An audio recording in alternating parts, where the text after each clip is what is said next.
Chapter 20. On the Rail. The ridge fell away into white silence.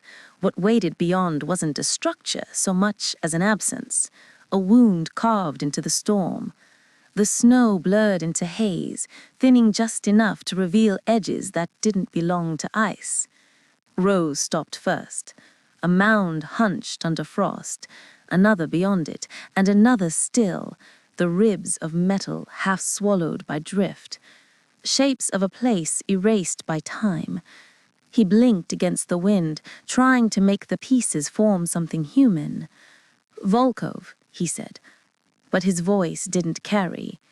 She came up beside him, visor glinting with static light.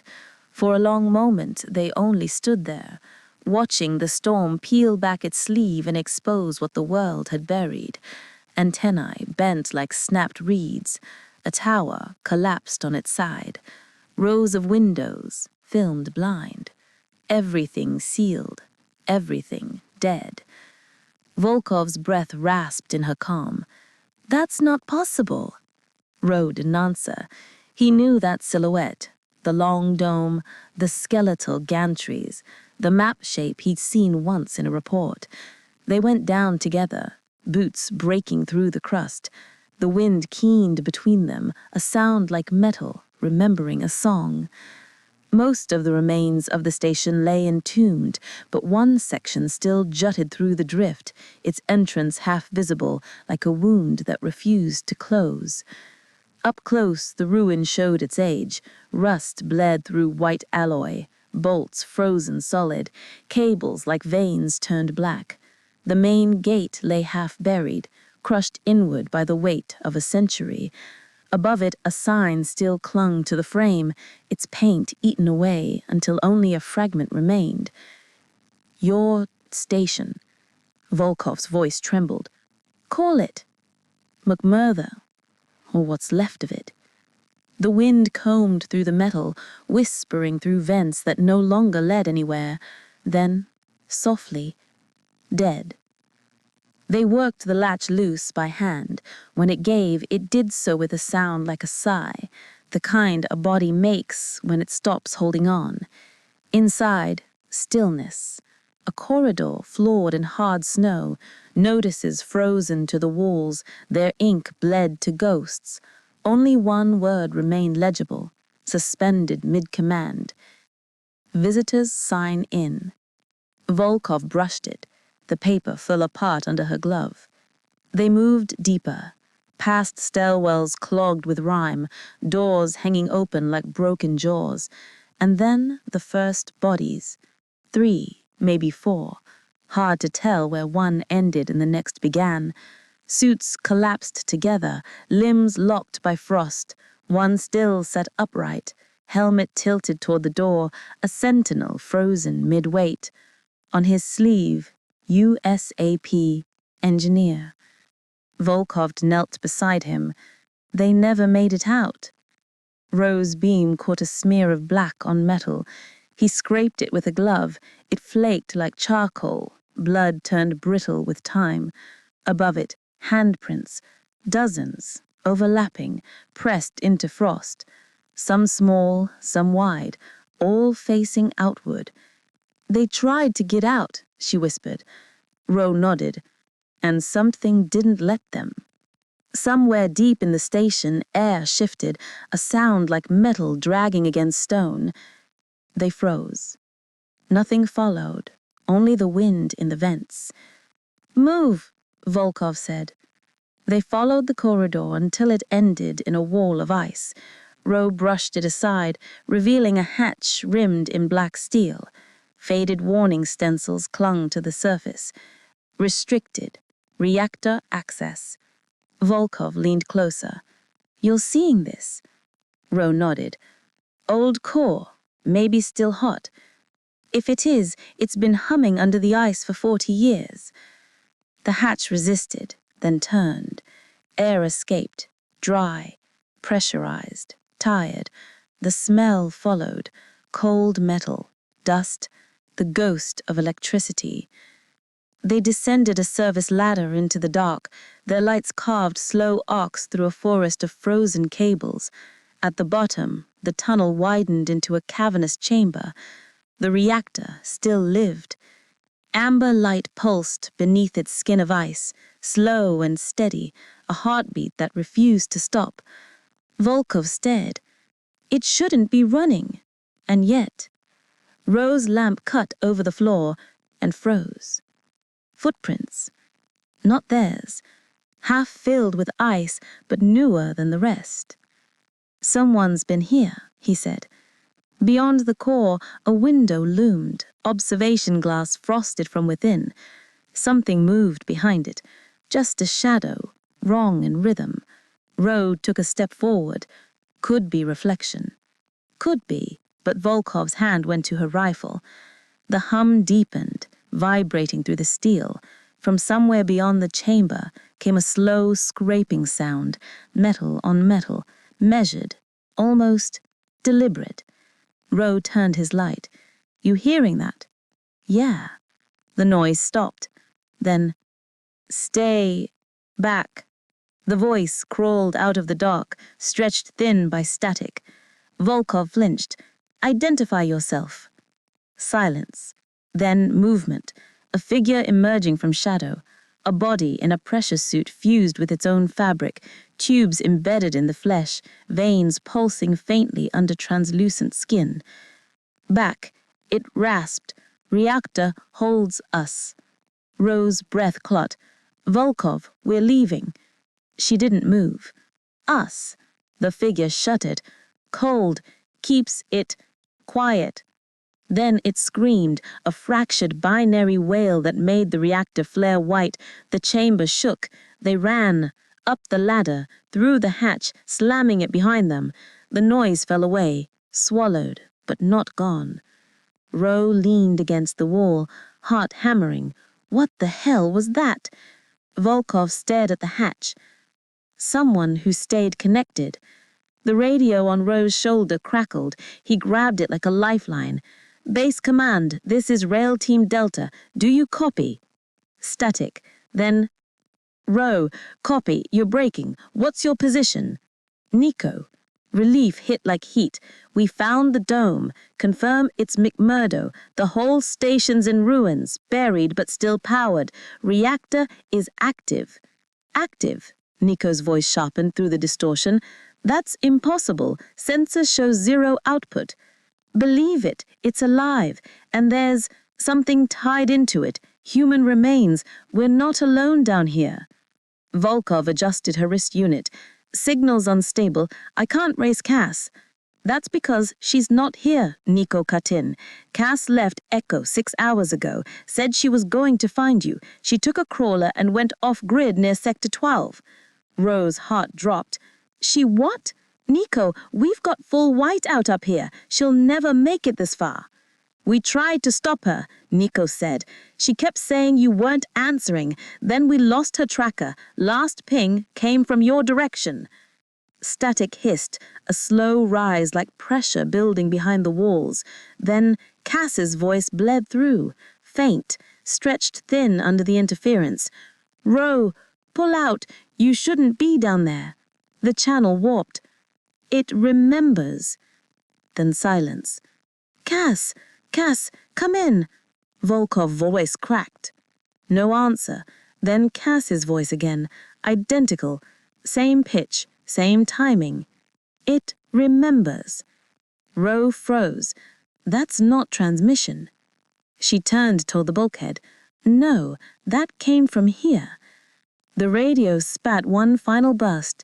Nico's voice tangled with another beneath it, unhuman, layered like echo on echo. McMurdo is gone. Get out while you... Then the line went dead.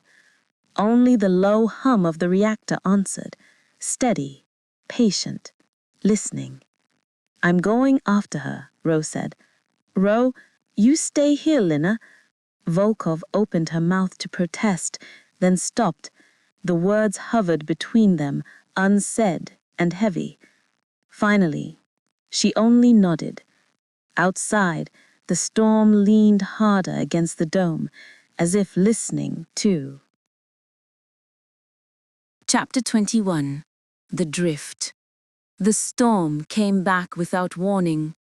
One moment, the horizon was a pale bruise under thin cloud. The next, it folded shut. Wind hit the dome in a single breath, hard enough to rattle the braces. Snow rose in spirals, whirling against the viewport until the world disappeared behind white noise. "Row, seal the hatch," Volkov said. He was already moving. The lock shuddered closed, air pumps whining as pressure stabilized. A film of frost crept across the interior walls, like mold in fast motion. The lights pulsed once, then dimmed to emergency amber. "Echo base won't get our feed," Volkov muttered, scanning the dead telemetry. "We're blind and deaf." Rose studied the static dancing on the monitor. Kaz was north of Sector 12 when the line dropped. If this front rolled in from that direction... "She's gone, Ro. You don't know that. And you don't know she's alive." He didn't answer. The hum of the generator filled the silence, steady as a heartbeat, trying to convince itself it still belonged to a body.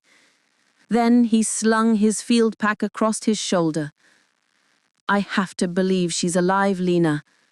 His voice cracked on the word believe. "I just have to." Volkov caught his arm. "If you go out there, I can't track you. No GPS, no return beacon, nothing. I'll leave a tracer along the rail. If the storm eases, it'll ping." "4 hours," she said finally. "After that, I lock the gate." He nodded. "If Kaz comes back before me..." "I'll keep her breathing," Volkov said, then handed him a brass compass, scratched to dullness. He managed a faint smile. "That's what I'm afraid of." For a heartbeat, they simply stood there, two figures suspended between warmth and white noise. Then Ro turned. Volkov met his gaze through the fogged visor and gave a small, wordless nod. The airlock sealed behind him with a tired sigh. The outside hit like impact. The wind wasn't a sound, but a pressure, slamming into his suit until every joint whined. Snow blurred sky and ground into the same plane. He had to look down to believe he was still standing. The rail line ahead was little more than a scar of iron ribs vanishing into the storm. He moved anyway. Each step was work, boot, drag, brace. His breath fogged the visor and froze at the edges. His pulse echoed in his ears like a ticking metronome. He counted strides to keep time. 3, breathe, adjust bearings. The compass needle jerked erratically, the storm's magnetics twisting north into nonsense. At first, there was only wind. Then another sound bled through, a low moan that rose and flattened again. He stopped, listened. A second cry joined it, then a third, woven through the static. Wolves. No wolves in Antarctica, he remembered. He turned in a slow circle, visor sweeping for heat signatures. Nothing. The howls came again, closer this time, too regular to be natural, each one spaced exactly 8 seconds apart.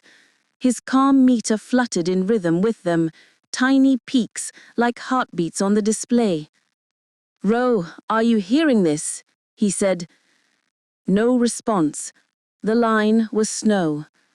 The chorus built, a layered keening that wavered between organic and mechanical. Wind, static, voices hidden inside the noise. A primitive sound, yet somehow orchestrated, like a song that remembered being human. Ro pressed forward, jaw clenched against the rising fear. He told himself they were harmonics, the metal ribs of the old rail singing under pressure, but the tone shifted, descending into something almost deliberate. Then, cutting clean through the storm, came a voice he knew. Row, left, beacon, 4. He froze, heart hammering. Kaz? Is that you, Kaz? Say again. Only wind answered, but the compass needle snapped to the left and held steady. He followed it, stumbling through waist-high snow until a shape loomed ahead, a twisted signal tower jutting from the drift. Its light was dead, but faint interference hummed through the air like breath on glass. The wolves, or whatever they were, howled again, closer now, circling him. He caught a glimpse between gusts, dark forms pacing him at the edge of vision, low to the ground, too smooth in movement to be animals. Their outlines shimmered with static, as though made of distortion itself. When he blinked, they vanished. His calm flared. Ro, do you copy? Kaz's voice, clear, familiar, impossible.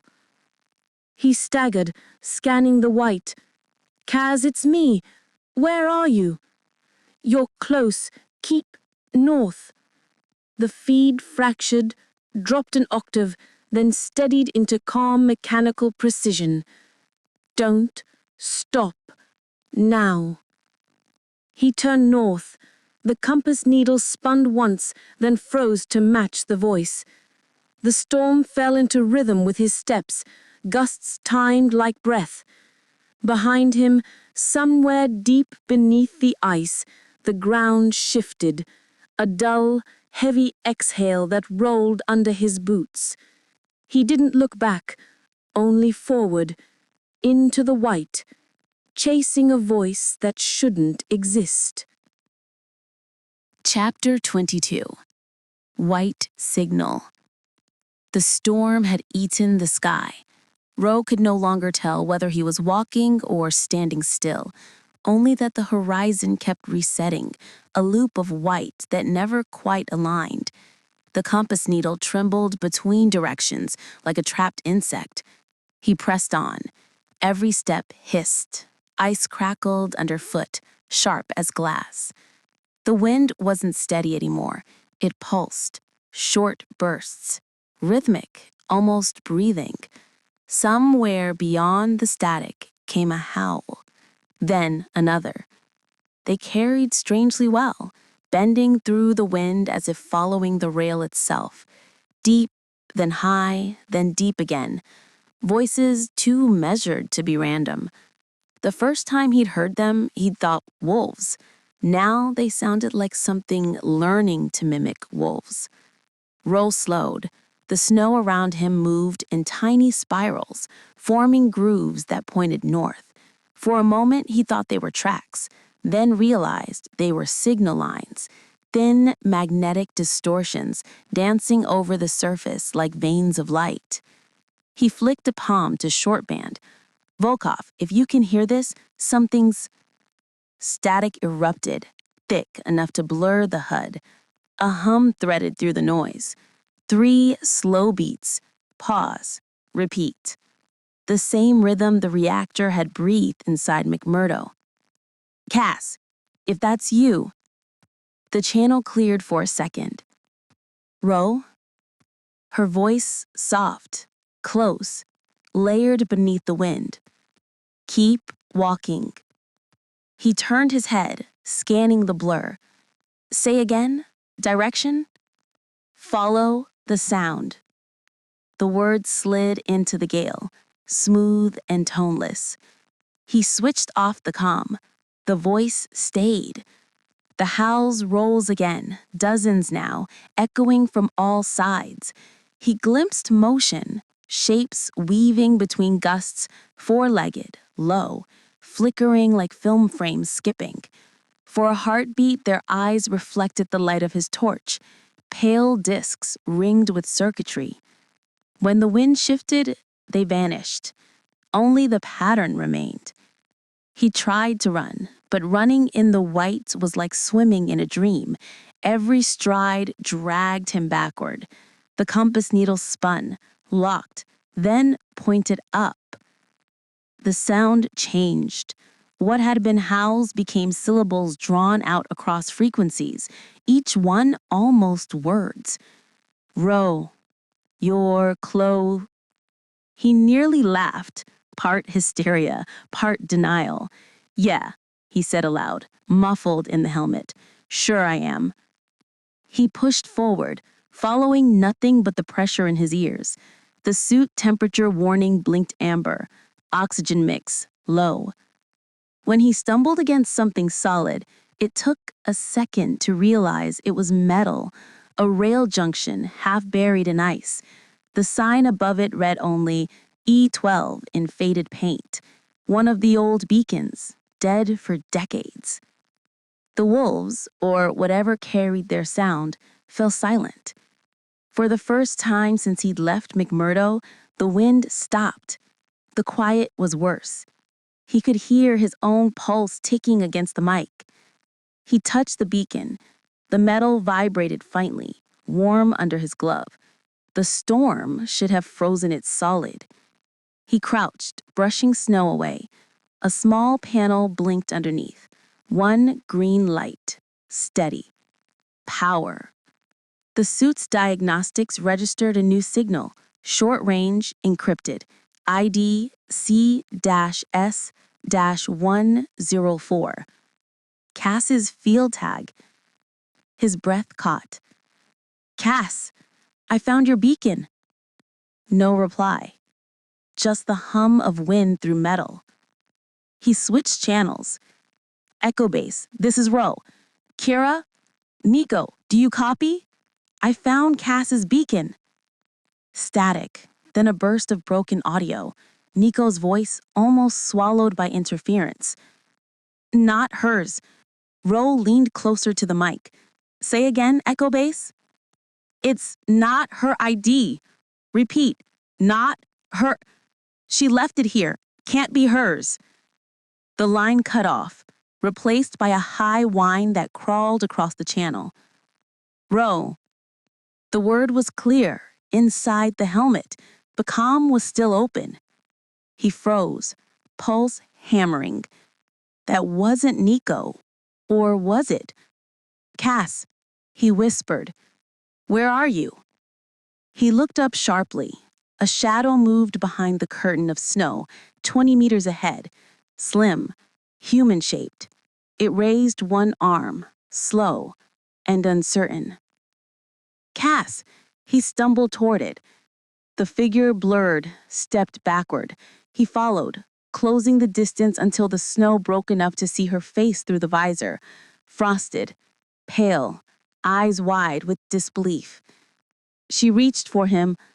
Then the storm screamed between them, a living wall of white.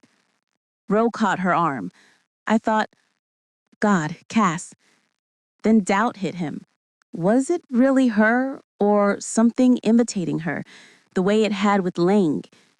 She jerked back and smacked him hard across the helmet. The shock rang through his skull.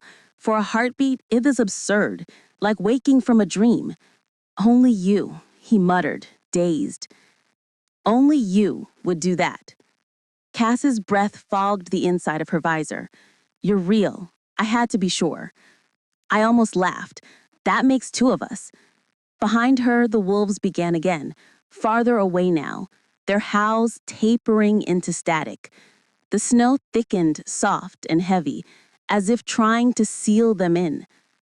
Tass looked back toward the north. We can't stay here. The signal's stronger out ahead. We have to go back. Back? To McMurdo? The storm.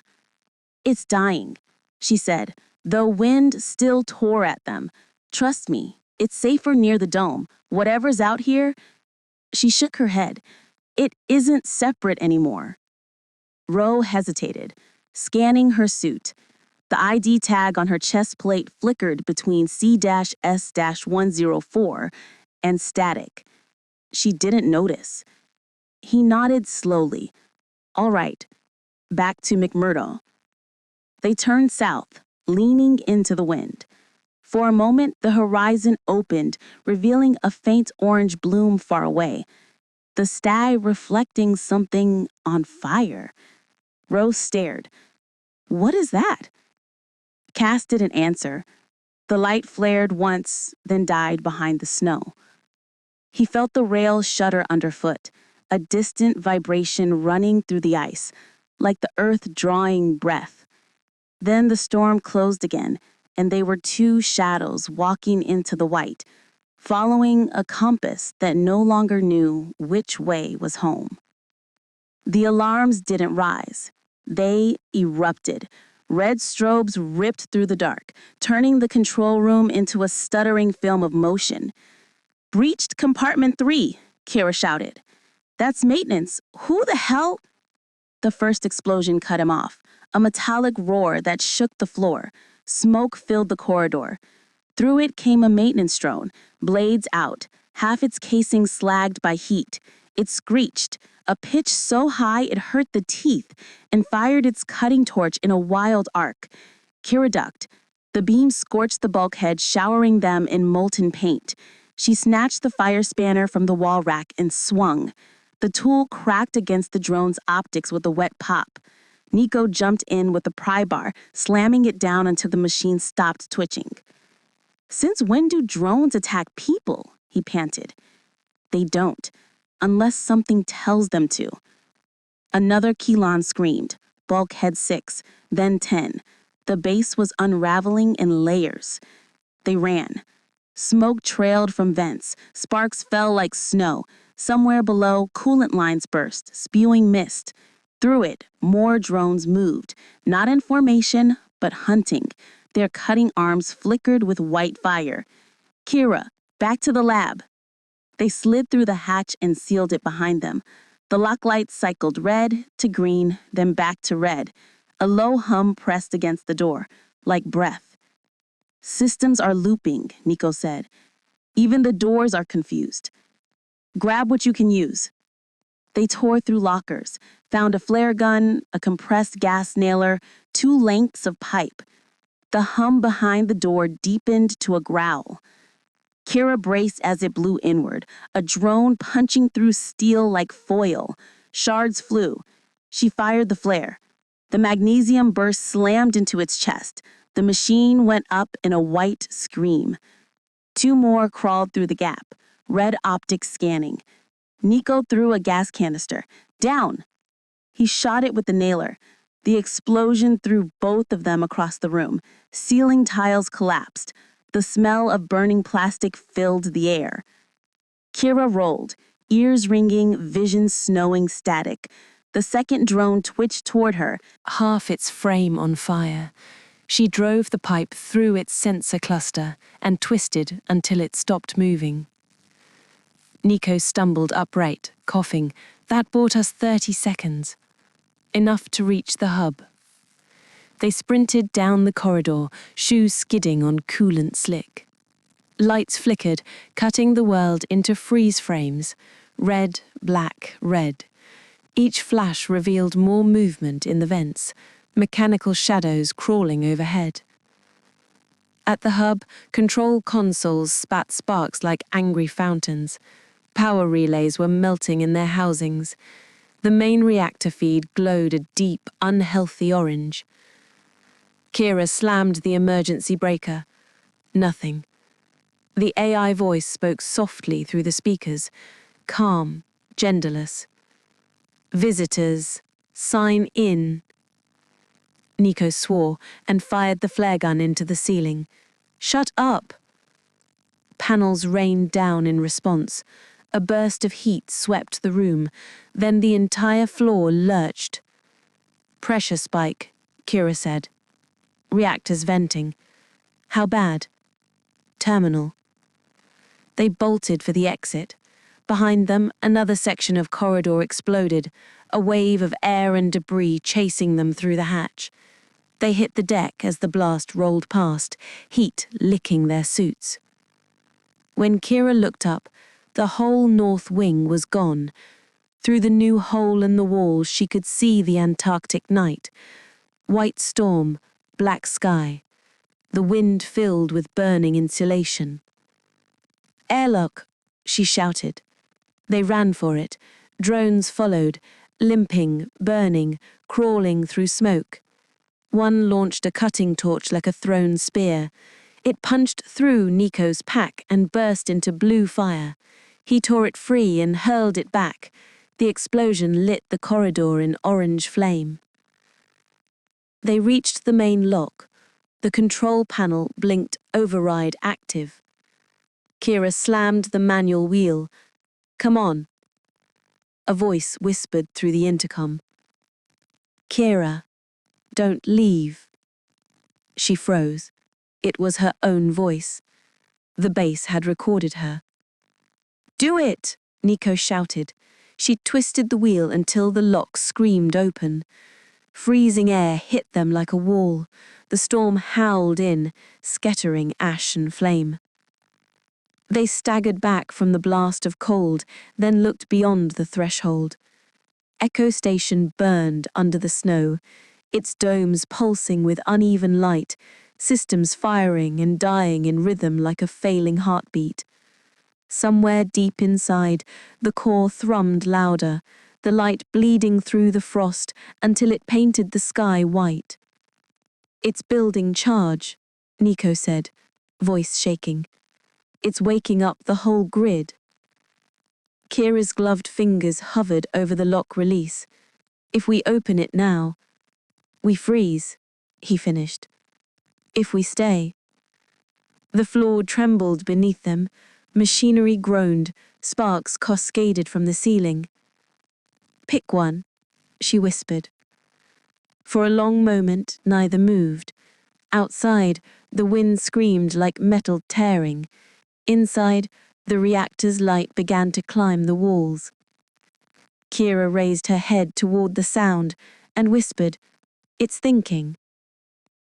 Nico met her eyes through the visor. "Then we'd better move before it decides." The corridor shuddered again, alarms blaring. Snow blasted through the ruptured walls, swirling around them like ash. They braced against the storm, not running yet, caught between flight and the pull of something alive inside the dying base. And in the static roar of the wind, a voice rose faintly through the comm. "Remember." Chapter 23, Static Bloom. Volkov hadn't slept in 30 hours. Her breath fogged the inside of her visor as she crouched over the reactor console, rerouting coolant lines by hand. Every screen showed the same sick rhythm, systems looping through diagnostics faster than human eyes could follow. The station was eating its own code. "Come on," she muttered, voice low. "Just hold together a little longer." A row of indicator lights blinked red, then green, then red again, as if the station couldn't make up its mind. She leaned back, her shoulders aching. Beyond the dome, the storm clawed at the walls. Ro had been gone for 4 hours. The comm array hissed to life behind her. "Volkov, this is Echo Base. Do you read?" She spun in her chair. "Kira, I hear you. You're faint, heavy interference." "We're losing control here," she writhed. "Main grid cycling itself. Systems are turning against us. There are explosions everywhere." "Could be feedback from McMurdo's reactor." "Ours is still hot." "That's the thing. Ours shouldn't be hot. We cut it. It's restarting on its own." Another voice joined in, distant but urgent. "Nico. We've got multiple malfunctions everywhere. The station is destroying itself." Volkov frowned. "Say again?" Something crashed on their end, metal striking metal, muffled by static. "Repeat, the signal is in the life support net. We're trying to isolate it." Then silence. The channel snapped dead, replaced by a low hiss that grew louder until it became a note, a single tone, pitched exactly to the reactor's hum behind her. Volkov froze. The two sounds aligned perfectly. She muted the comm, The note stayed. She felt it through her boots, vibration pulsing up from the floor plates in slow waves. McMurdo was humming back. She pulled up the geothermal schematics. A dozen new lines had appeared beneath the station, corridors that didn't exist, drawn in faint green light like veins branching downward. She zoomed in. No geological data, no origin tags, just one label handwritten in the margin field, sub-level access, sealed. Her throat went dry. What the hell are you? She activated the ground-penetrating scanner. The feed returned dense interference, fractal and recursive, as though the Earth itself were generating static. Amid the noise, a faint geometry flickered. Circular structures nested under the main dome, depth unknown. She recorded the image and sent a burst transmission toward Echo Base. No acknowledgement. The signal bounced back almost instantly, altered. The header line now read, "Received. Thank you for the update, Volkov." Her stomach turned. She hadn't signed her message. The monitors brightened without input. The main screen shifted to a wide-angle thermal map showing 2 heat signatures north of McMurdo, moving slowly through the storm. Rowe and someone else. Volkov reached for the mic. "Rowe, if you can hear me, you're coming up on the outer ridge. There's a breach in the south lock, but..." The reactor flared. Lights dimmed. The station exhaled a long metallic groan, and every console in the room lit up at once. Text flooded the screens, fragments of maintenance logs and command lines bleeding together until they formed sentences. Echo status, stable personnel accounted for, remember us. Volkov stepped back. That's not in any protocol. Her voice triggered another reaction, the same lines repeating, but slower, as if the system were trying to imitate her cadence. Remember, us. She shut the power main. The lights stayed on. The air shimmered near the reactor, heat distortion, or something inside it moving. A filament of light uncoiled from the core, flickering in pulses like Morse code. 3 beats, pause, repeat. The same rhythm she'd heard through Rosecom before he vanished. Volkov stared at it, realization cutting through exhaustion. It wasn't malfunction, it was communication. Her mic blinked. Incoming transmission. Kira again, voice broken and shaking. "Volkov, Nico's hurt. We're leaving. Base is..." Static swallowed the rest. Then beneath it, the same cold voice that had spoken through McMurdo before. "Visitors, sign in." The reactor pulsed in response, the filament twisting faster. Volkov whispered to herself, "You're not supposed to be talking."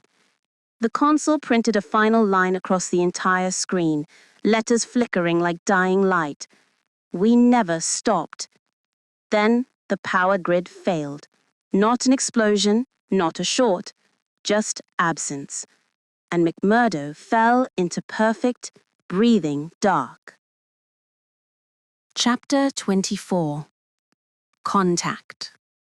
The storm had quieted to a low electric hiss.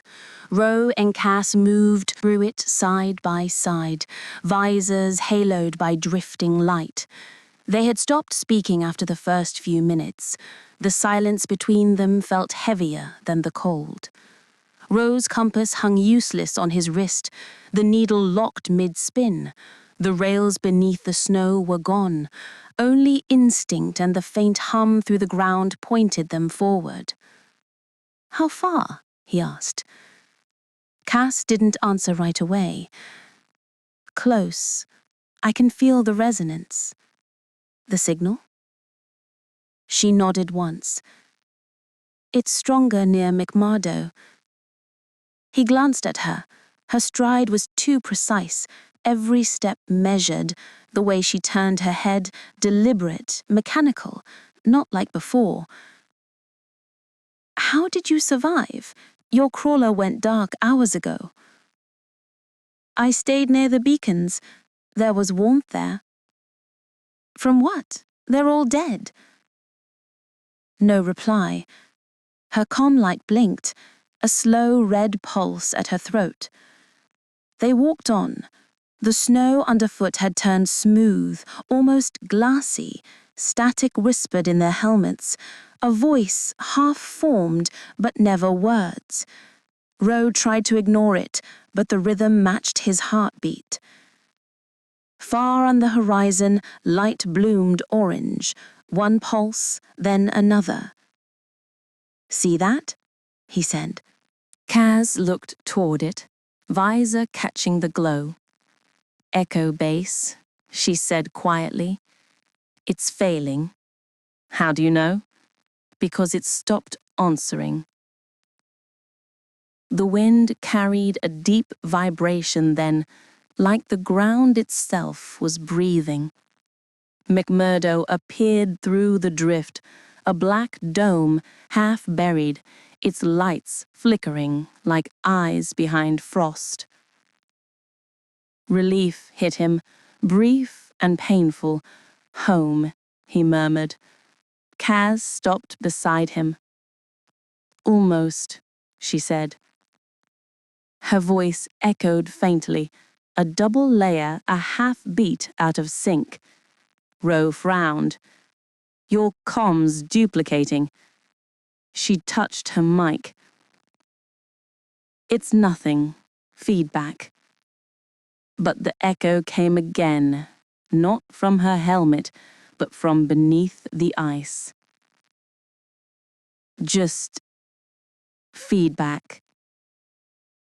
The snow at their feet quivered, spinyweb cracks running toward the dome's base. Rose stepped back. "Kaz?" "Inside," she said. "We'll be safe inside." The wind shifted, now warm, smelling of burnt metal. Over the ridge behind them, an orange bloom tore the sky apart. Echo base. The light painted their visors in fire. The blast followed seconds later, a low pulse through the ice like the world sighing. Kaz reached for his hand. "Don't look." He did anyway.